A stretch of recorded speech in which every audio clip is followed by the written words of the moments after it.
तो उत्तरा के कोख में पल रहे बच्चे को मारने के कारण अश्वत्थामा भगवान श्री कृष्ण के श्राप से पीड़ित होकर अपने आखिरी युद्ध के इंतजार में थे।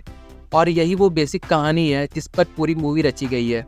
और अंत में अपने कर्तव्यों को निभाते हुए अश्वत्थामा भगवान कल्कि के अवतार को बचाने के लिए भैरवा से युद्ध करते हुए जब उसके हाथ में वो शस्त्र देखते हैं, तब जाकर इस पूरी मूवी का मेजर ट्विस्ट सामने आता है। यहाँ हमें ये पता चलता है कि भैरवा ही सूर्यपुत्र कर्ण है।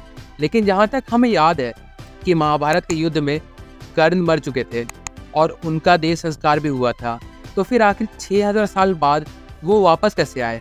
आखिर उनका वर्णन तो 7 चिरंजीवियों में भी नहीं है। तो देखो, मैं भी ये मानता था कि इस बात कोई तुक नहीं बन रहा है, लेकिन अगर गौर करके सोचेंगे तो आपको ध्यान आएगा कि ये तो बस एक फिल्म है और इस कर्ण वाले सब प्लॉट्स को राइटर डायरेक्टर्स ने खुद से क्रिएट किया है, जिसे हम फिल्मों की लैंग्वेज में कहते हैं क्रिएटिव लिबर्टी। और यहाँ मेकर्स ने भैरवा को कर्ण पूर्ण जन्म वाले सब प्लॉट से दिखाया है, जो कि हर सिनेमा की दुनिया में एक कभी न मिटने वाला और एवरग्रीन प्लॉट है। तो हाँ, भैरवा और कोई नहीं बल्कि पूर्ण जन्म लेकर आया सूर्यपुत्र कर्ण ही है। जहाँ आगे ये फिल्म इस कैरेक्टर रिवील पर एंड हो जाता है। पर इसके बाद एक चीज़ और ध्यान में आती है कि फिल्म के एक सीन में प्रवास का कैरेक्टर भैरवा एक चक्र को पकड़कर गिरने से रोकता है और उस चक्र के दूसरे तरफ भगवान काल भैरव की प्रतिमा बनी हुई रहती है। तो ऐसा तो नहीं हो सकता कि मेकर्स ने वो सीन बस यूं ही डाला हो। आखिर काल भैरव और कर्ण के बीच कुछ तो संबंध होगा ही। तो जी हाँ, आप बिल्कुल सही है। असल में काल भैरव ने सूर्यपुत्र कर्ण को एक वरदान दिया था कि जब भी कभी उसे युद्ध में असहाय महसूस होगा तो वो एक मंत्र का उच्चारण करके भगवान काल भैरव को बुला सकते हैं। परंतु कर्ण को एक श्राप भी मिला था, जहां वो सबसे ज़रूरत वाले समय में अपनी विद्या भूल जाएंगे और इस कारण से अर्जुन उनका वध कर देता है। तो फिर भी कर्ण के पूर्ण जन्म में भगवान काल भैरव के हमें बहुत सारे रेफरेंसेस देखने को मिलते हैं जो कि भैरवा के सामने होते हैं।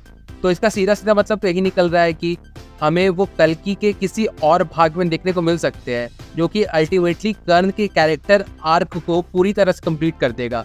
जहां महाभारत में कर्ण अधर्म की तरफ था, अब वो कलयुग के अंतिम चरण के युद्ध में धर्म के तरफ होगा।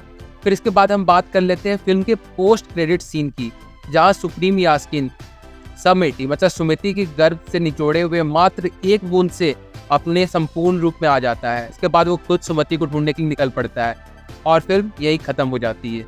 तो ऐसी एंडिंग देखने के बाद बहुत लोगों के मन में कि क्या बस इतना ही सीन था इसका?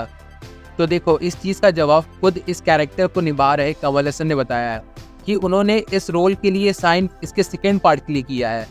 तो इस बात से तो ये साफ साफ पता चल रहा है कि we are going to see something very interesting in its second part, या ये कैरेक्टर अब काफ़ी सारे पार्ट्स में देखने को मिल सकता है। आफ्टर ऑल ये भी कंफर्म हो चुका है कि ये मूवी बस कुछ पार्ट्स तक ही नहीं बल्कि पूरे एक यूनिवर्स को खड़ा करने वाली है।